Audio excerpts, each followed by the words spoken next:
Hey guys, today what we're going to talk about is unilateral training and why you should be having it in your training program.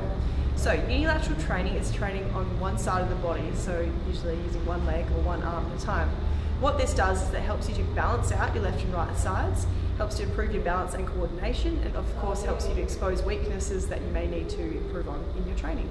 Sometimes using just a barbell or a single loaded thing to train with can actually cover some of your weak points and also make you think that you're stronger than what you are. So what we'll be going through today is a couple of exercises that you can use in your training to improve your unilateral strength. Here we go.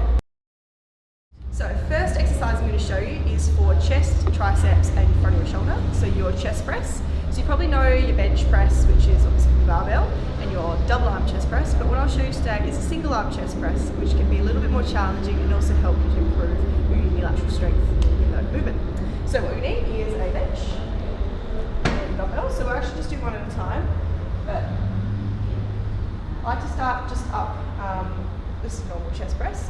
When you pop it up, you want it to start above your chest, and then you actually have your other arm up for balance, because if it's down, then the weight will fall quite easily to the side.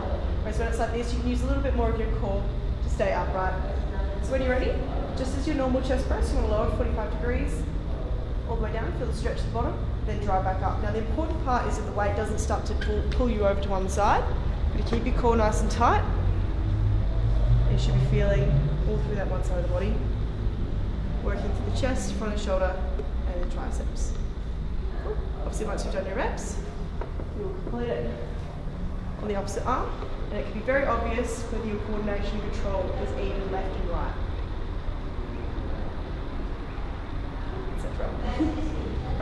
Alright. Alright, number two, we'll be doing our one arm row. So I like to do it leaning on a bench, like so. So in a nice lunge position. See? So we start in a nice balance position, so make sure your shoulders and your hips are relatively level, even though you're in a lunge stance. Then as you row, you want to pull back towards your hip, squeezing behind the shoulder blade.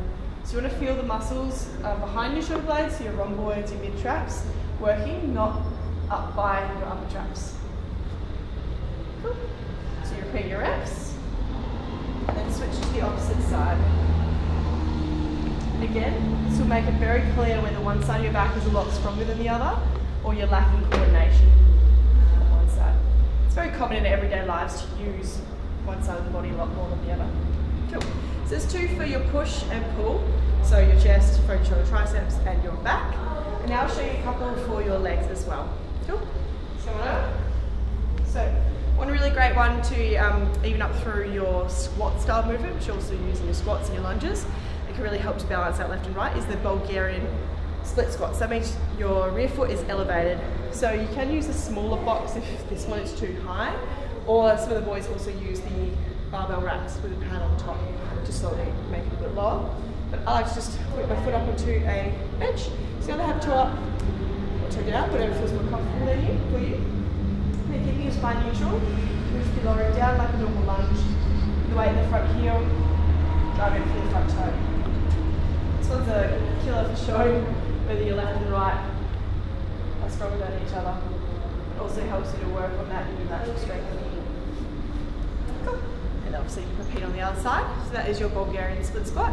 The last one is your single leg deadlift. So I do like to use a wall for this one for balance, because you'll notice if you do it without it to begin with, your knee may cave in, which we're wanting to avoid.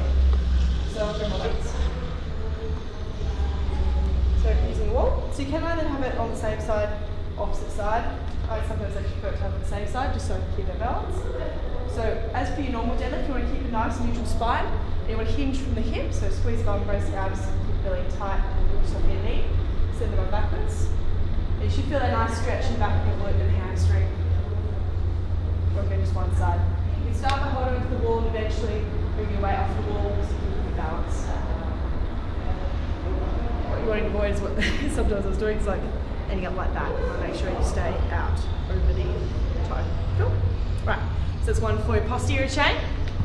And the last one will be for shoulders. So I like to do single arm raise. So you know, lateral raise you can do with both arms. Often there's a lot of swinging and momentum involved. So what we can do is come over and use side cable machine. So a good angle. So just lower yourself out and then focus on one arm at a time with lateral raise.